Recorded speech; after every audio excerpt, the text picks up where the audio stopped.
Everybody, welcome back to the channel, and a huge welcome to all the new subscribers to the channel.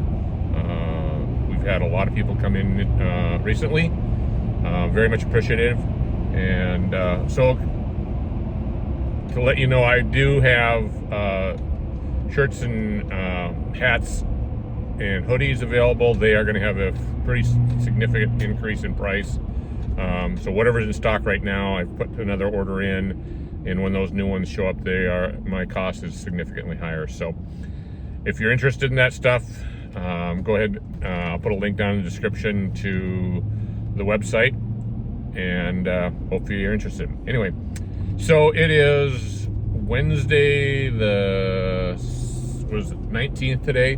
We were originally supposed to pour concrete on Monday. We've had, in the fall, we have huge temperature swings, and that's what happened. So we end up with some lows down into the upper 20s here. Already this week it was 25, I think, when I left the house this morning. It'll be near 50 by the end of the day today, and then on the weekend they're predicting maybe 80 degrees. So all over the map, that's what happens this time of year. We got wind and temperature swings. So anyway, so they didn't pour on, they were originally going to pour on Monday. They did not. So they are pouring today. I've had a couple conversations already. They're on site. They're getting the rebar set, getting all of their elevations set, and get ready. I hopefully beat the cement trucks there, but we'll see what time I get there. You know, I had to do the more important things this morning and picking up donuts, because that's what you need to do. So I've gotten that done and bringing that to the guys, and then yeah, let's get on the site, see what we've got going on, and we'll get a floor poured today. So let's go. Well, looks like the concrete beat me here this morning.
One of the things they did talk about was that we do have rebar in here going along, and it's this fiberglass rebar that goes along. The other thing we was asked about was, on one of the last videos, is why the tubing is seemed a little aimless. And the reason for that is we have 10 zones, or actually 10 pipes. They're all about 300 feet long. So in order to keep them as even as possible, they started running back and forth and then start looping back until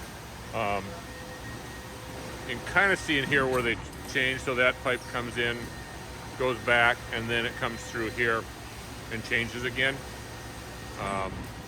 So that's why it looks to try to keep all of the tube lengths even as possible throughout the whole. Basically all the pipes as close to 300 feet as possible. So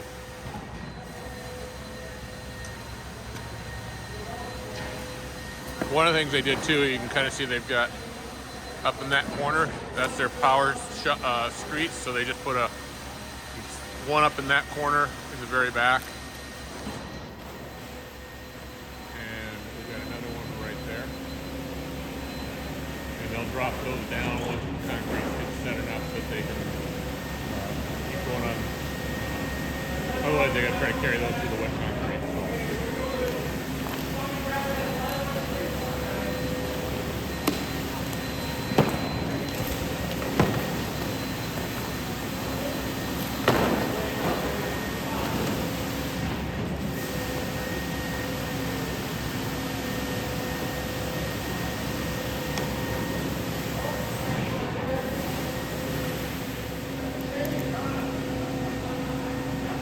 One of the things we did is we've got, there's a drain back in there for the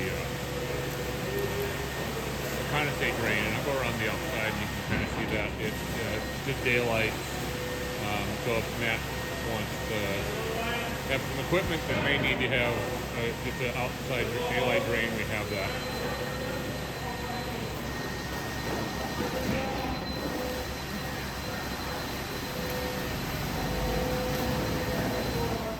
All right, on the outside, here's that drain in that back corner. So we just stubbed it out here. We'll bury that later, but eventually we'll hook on a 4-inch pipe, and then that'll just, because we have this big grain change, we can just daylight any type of a, there's a piece of equipment Matt's looking at that would have a condensate drain. Obviously it would freeze in the winter unless you did something else, because it's not it's too shallow otherwise, but that saves him from, you know, punching a hole in the siding and doing that. So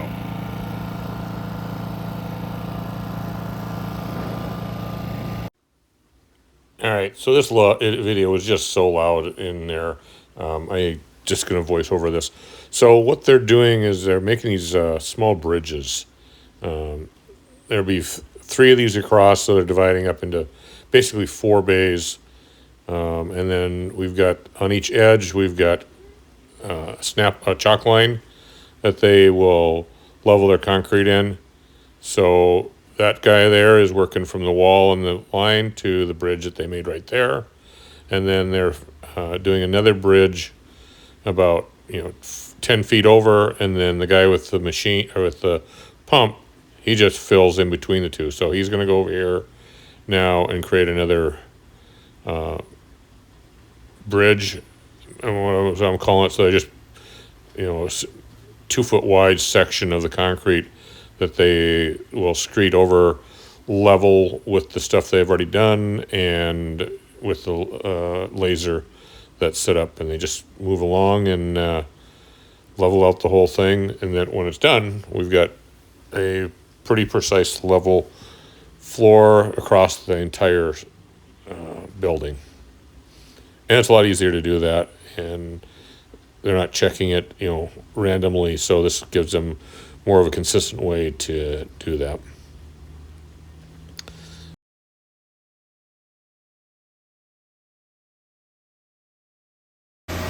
That's gonna fly his drone.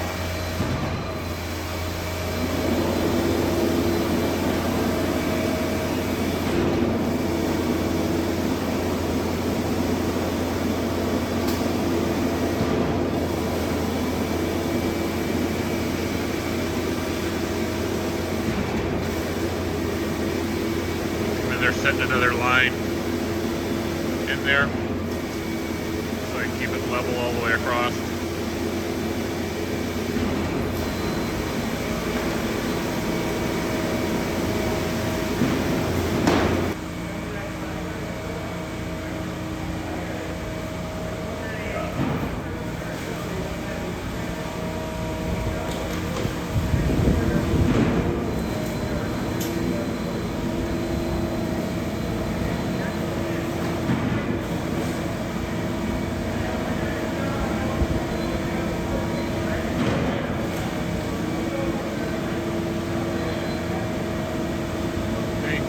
Better where they put that level spot in, and then there's 3/4 in between them, and then just smooth it out. So now he's doing another 4 in there, trying to get it close.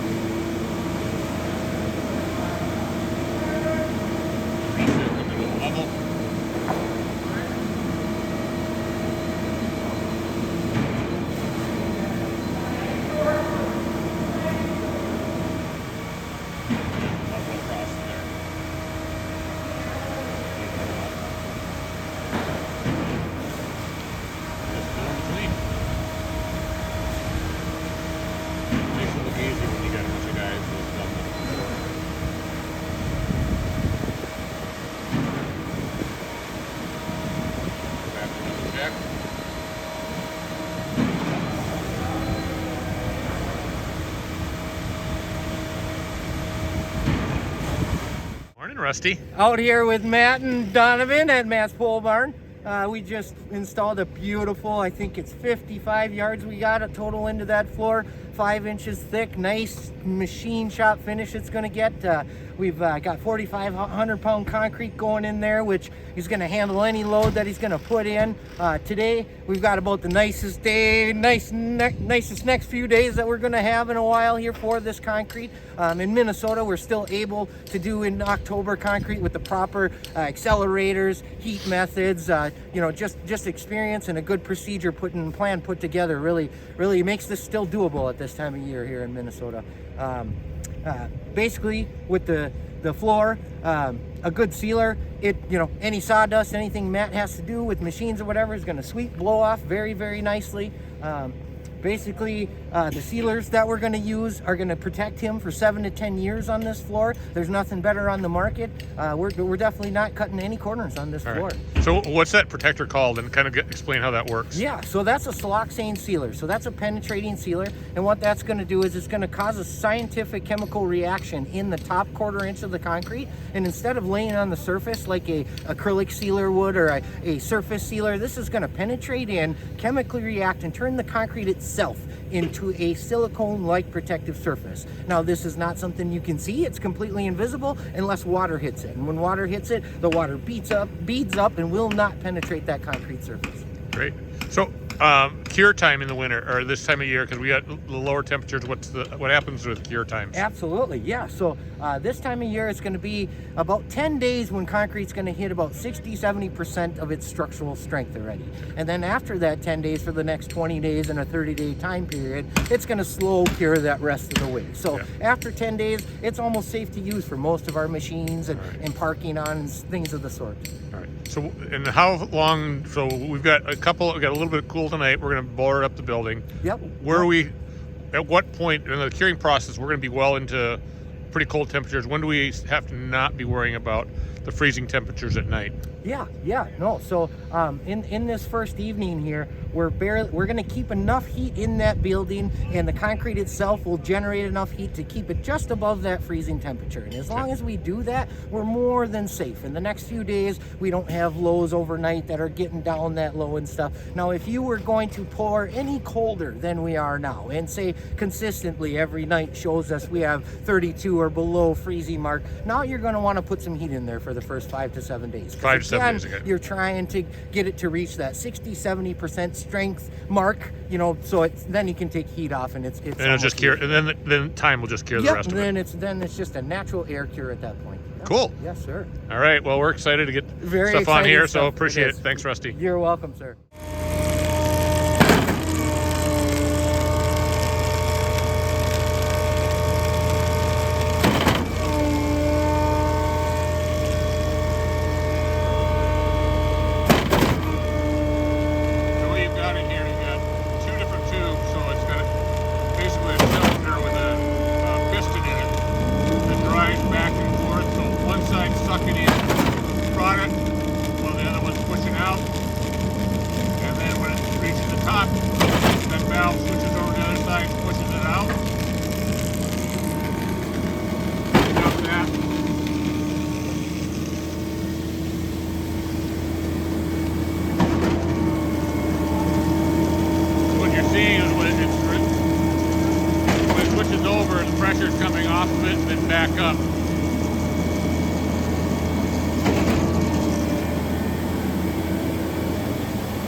What are you making a video? Look at, hey, there's a video.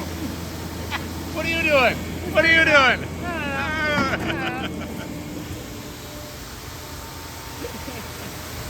You guys haven't way too much fun. Okay, fine.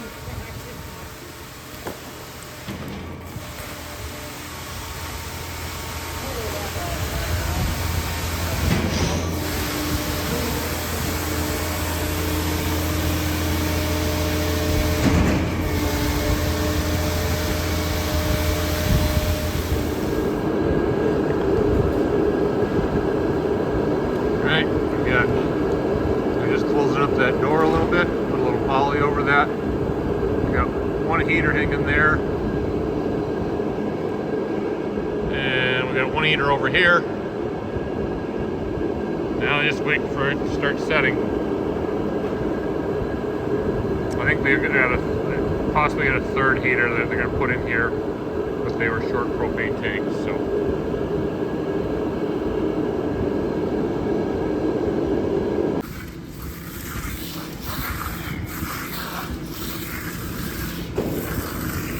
So you guys just go over like the first brush on the edges before you drop the machines in?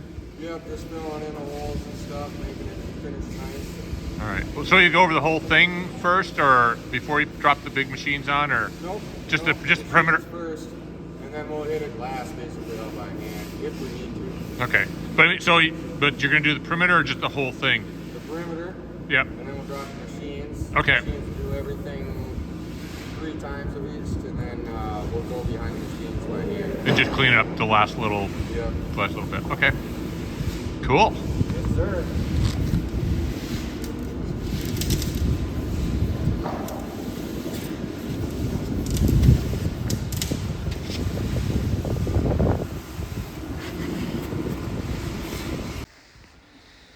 All right, so they've got starting to go over for the first time with power screed, power trowel, and so just work this back and forth slow. They do change the blades as they go along, but you can see there where they've gone out about the first 6-8 feet from the edge, and then Dan's coming back here, and it's just harder to get into the edges with the machine.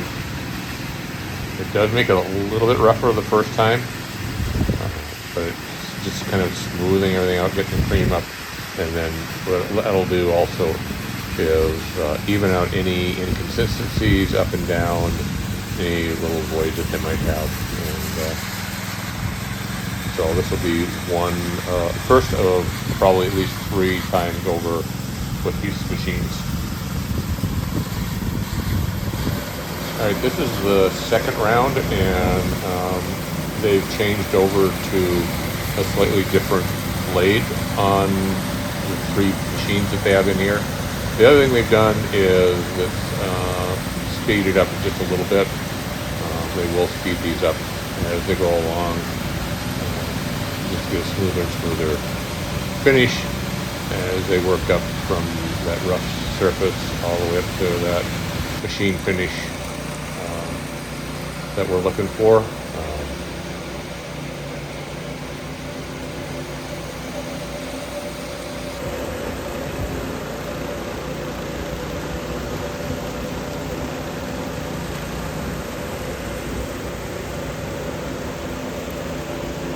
So you can see a little bit, it looks like the guy in that far machine is running a little bit slower. Not a lot, but a little bit slower. He's got a little bit bigger machine also running at that. It's coming along, and then you've got the guys working the edges. All right, so about 5.5 hours after they probably started pouring a little over 5.5 hours ago, they've got it's down, and they've screeded over it once with the power street. They're on their second one. They'll do a third, possibly a fourth. They're trying to get a nice smooth, more of a polished style finish on this, so it's nice and smooth. And then they'll come back tomorrow and do some saw cuts just to help the slab out. We probably won't be around for that part of it because I'm not on that site anymore. So but yeah, so that's I think a wrap for this one, and we'll see you next time.